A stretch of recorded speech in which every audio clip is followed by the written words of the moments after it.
Right, So, we're told, I know what's going to happen to you now, mate. Well, I know it's going to happen We just- when you go to prison, obviously, but again, Why, what have you done? Have you done something to anyone else? yeah, What have you done? I've murdered 4 people.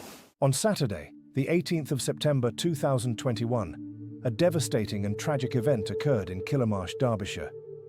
In a quiet residential area, in a house on Chandos Crescent, a family's life was torn apart.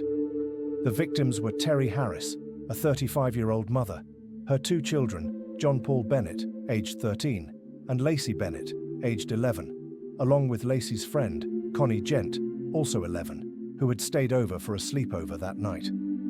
The perpetrator of this horrific act was Damien Bendall, a 31-year-old man who had been in a relationship with Terry Harris. He had been living in the house for some time, and on the night of the attack, everything appeared to be normal, with no signs of the violence that would soon unfold. Bendall had a history of minor criminal offenses and had been living with Terry and her children for a period. The relationship between Bendall and Terry had faced its ups and downs, and on the night in question, it was reported that the family had been asleep in their home. However, in the early hours of the 18th of September, Damien Bendall committed a truly awful act. At some point during that night, Bendall attacked Terry Harris in the living room. It is unclear what triggered the violence, but it was described as being sudden and brutal. After harming Terry, he went on to attack John Paul and Lacey, who were both asleep at the time. Connie Gent, Lacey's friend who had stayed the night, was also targeted in the horrific attack. She was only 11 years old. The violence carried out by Bendall was extreme. In his statement, he explained that he had attacked the victims in a fit of rage, using a hammer.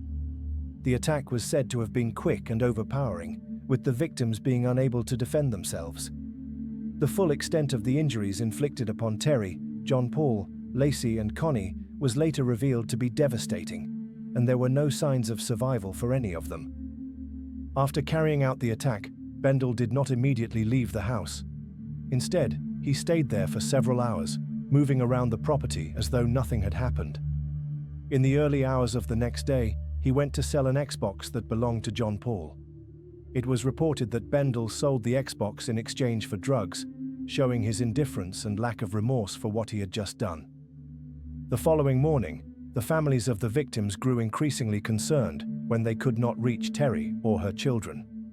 No one knew what had happened, and as the hours passed, concern quickly turned into fear. Bendall, feeling the pressure of his actions, eventually contacted the authorities. Around midday on the 19th of September, he called the police, confessing to the murders and telling them what he had done. Basically, I need the police and the ambulance and that because I've killed 4 people. Okay, just hold the line. Bear with me. Yeah. It was a chilling and detached confession, with Bendall showing little emotion or guilt for the horrific act he had just admitted to. When the police arrived at the scene, they were faced with an unimaginable situation. The house was in disarray, and the victims were discovered in the home, having been attacked in their sleep. The officers were met with scenes of absolute devastation as the brutality of the crime began to sink in. Bendall was immediately arrested on suspicion of murder, and forensic teams arrived shortly after to begin gathering evidence. Bendall was taken into custody, where he provided the police with further details about the attack. He explained how he had used the hammer on the victims and how he had stayed in the house for several hours after the murders before deciding to sell the Xbox. Throughout his time in custody, Bendall was described as cold and unemotional, offering no real explanation for why he had carried out the murders, except for mentioning his rage. As the police investigation progressed, it became clear that Bendall had planned his actions. The fact that he had stayed in the house for several hours and had taken the time to sell the Xbox indicated a level of detachment from the horror he had inflicted.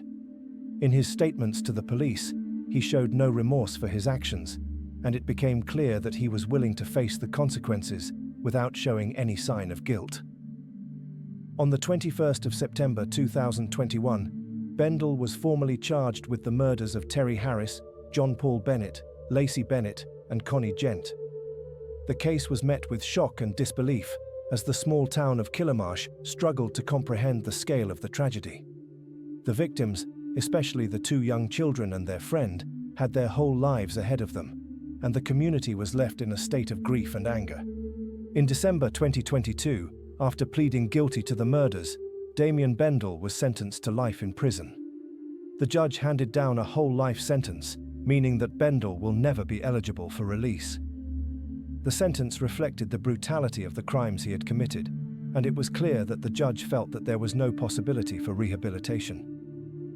The murder of Terry Harris, John Paul Bennett, Lacey Bennett, and Connie Gent stands as a haunting reminder of the fragility of life. The fact that it was carried out by someone close to the family, someone who was supposed to be trusted, makes the tragedy even more difficult to process. The shockwaves from this case continue to reverberate through the community, as the people who knew and loved these victims continue to mourn their loss.